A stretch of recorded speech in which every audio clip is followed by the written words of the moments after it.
సంవత్సరాల తరబడి ఎన్ని మందులు వాడినా మీ మోకాల నొప్పులు తగ్గట్లేదా? ప్రాణ పెయిన్ క్లినిక్ లో అత్యాధునిక చికిత్స. దువ్వాడ ఎవరికి దక్కుతాడు? తాలి కట్టిన భార్య వానిక, లేదంటే స్నేహం చేస్తున్న మాధురిక? ఇప్పుడు ఈ ప్రశ్నకు సమాధానం కోసం రెండు తెలుగు రాష్ట్రాలు ఎదురు చూస్తున్నాయి. నాన్న కావాలి అంటూ తల్లి వానితో కలిసి కూతురు హైందవి కూడా పోరాటం చేస్తున్నారు. మాధురికి ఇంట్లో చోటు కల్పించిన దువ్వాడ భార్య వాణిని మాత్రం గడప కూడా తొక్కనివ్వటం లేదు. భార్య వాణి శ్రీనివాస్ నా సొంతం అంటుంటే మాధురి శ్రీను గారు నా బెస్ట్ ఫ్రెండ్ అంటున్నారు. ఈ పోరాటంలో గెలుపు ఎవరిది? న్యాయం ఎవరి వైపు ఉంటుంది? ఇదే ఇవాల్టి హాట్ టాపిక్.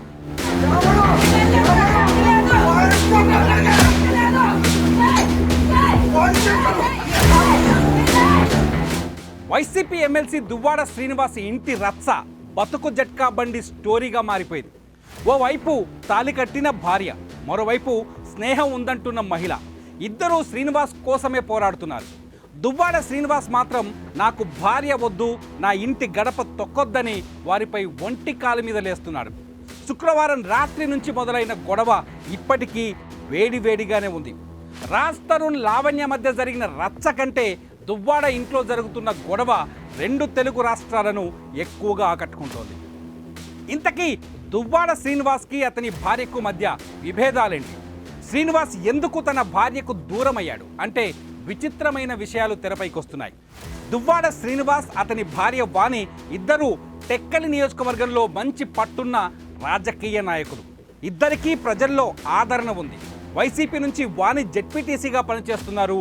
అదే సమయంలో దువ్వాడ శ్రీనివాస్ పార్టీలో కీలక నేతగా ఉన్నారు, ఎమ్మెల్సీగా ఎన్నికయ్యారు. ఈ రాజకీయ పదవులే వీళ్ళ కాపురంలో నిప్పులు పోసాయని చెబుతున్నారు స్థానికులు. ఇద్దరి మధ్య చిచ్చును రాజేశాయని చెప్పుకొస్తున్నారు.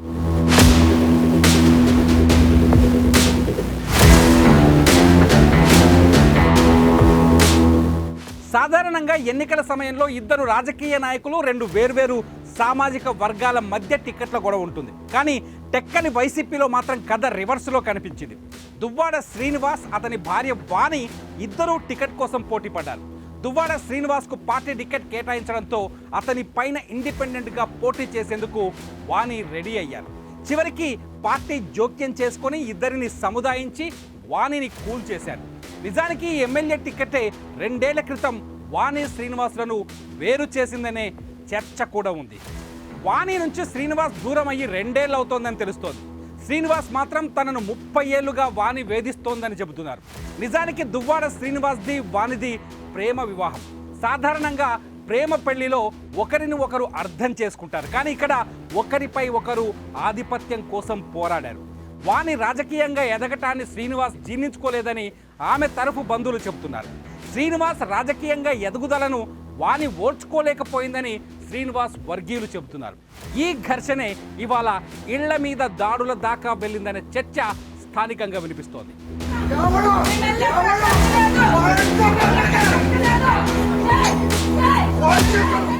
దువ్వాడ శ్రీనివాస్ ఎప్పుడైతే వానికి దూరం అయ్యారో అప్పుడే మాధురి వీళ్ళ మధ్యలోకి వచ్చింది.